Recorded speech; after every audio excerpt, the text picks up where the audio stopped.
ఈరోజు ఒక సాంప్రదాయమైన ఆరోగ్యకరమైన కూరను తయారు చేస్తున్నాం. ఫస్ట్ ప్రెషర్ కుక్కర్‌లో 1 కప్పు అనపగింజలు, 2 కప్పుల చుక్కకూర ఆకులు, 3 టమోటా పళ్ళను కట్ చేసినవి, మన కారంకి సరిపడా కట్ చేసిన పచ్చిమిర్చి, ఒక చిటికెడు పసుపు, కొద్దిగా కొత్తిమీర,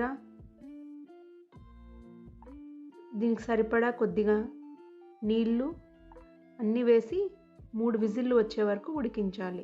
కుక్కర్ ఓపెన్ చేసిన తర్వాత బాగా మెత్తగా మ్యాష్ చేయాలి. కొద్దిగా సాల్ట్ వేసి బాగా మెత్తగా మ్యాష్ చేయాలి.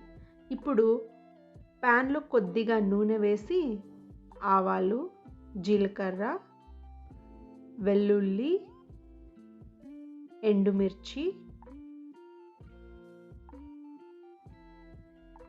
ఉల్లిపాయలు, కరివేపాకు వేసి మంచి రుచిగా రంగు వచ్చేంత వరకు తాలింపు వేయాలి. ఈ తాలింపును కూరలో వేసి బాగా కలిపితే చుక్కకూర పులుపుతో అద్భుతమైన అనపగింజల కూర సిద్ధమవుతుంది. ఇది అన్నంతో కానీ, చపాతీతో కానీ, రోటీతో కానీ తింటే చాలా బాగుంటుంది. ఈరోజు నేను వీటిని మల్టీగ్రెయిన్ రొట్టెలతో తింటున్నాను.